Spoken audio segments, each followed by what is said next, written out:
Gun violence is at a record high this year, with police investigating dozens of shooting events in just the last few weeks. But while officers focus on the investigation, there's another group serving victims and their families. Tonight, they were honored at a dinner hosted by the chief of police at an event to help raise funds for their important work. I had a 13-year-old boy that had absolutely no support. All I could do is provide a teddy bear and say, I'll see you at the preliminary inquiry, because I have to interview and I have to conduct a criminal investigation. Police Chief Mark Saunders sharing a personal story from his days working homicide, where a young boy's mother had been killed by his father. Victims matter, and they can be forgotten really easy if there's not an entity that puts that at the forefront. Back then, Victim Services Toronto didn't exist. But now the nonprofit organization works alongside Toronto Police, helping link victims to available resources in the wake of tragedy. They'll need child care services. They'll need attendant care services.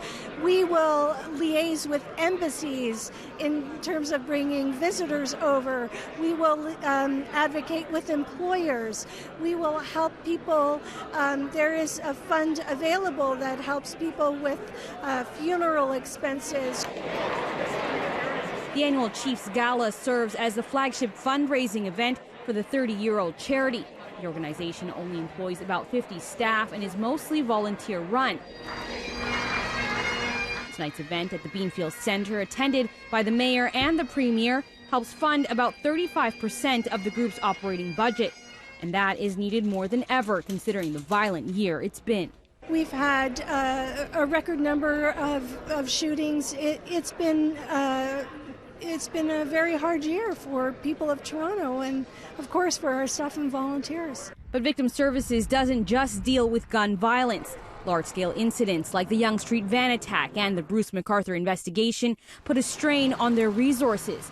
Then there are sex assaults, suicides, and cases of domestic violence. I wanted to know how I could leave my relationship safely because I was really afraid. Carol Ann Marshall was connected with Victim Services after walking into a police station looking for help in leaving her abusive husband. It's more than just the instant, the time when something happens instantly. They're there afterwards. And what I really appreciated was having the volunteers call me at least 3 or 4 times to say, "Are you okay? Is there anything else we can do to help you?" Because of the wide range of incidents Victim Services supports, the chief says he recognizes their work will always be needed. Still, he says he's doing his part to deal with the growing violence in this city. Here we are, a city of 3 million people, and whether we like it or not, there are going to be victims every day. We'll never arrest our way out of this. Working with partnerships, we really will have that holistic solution.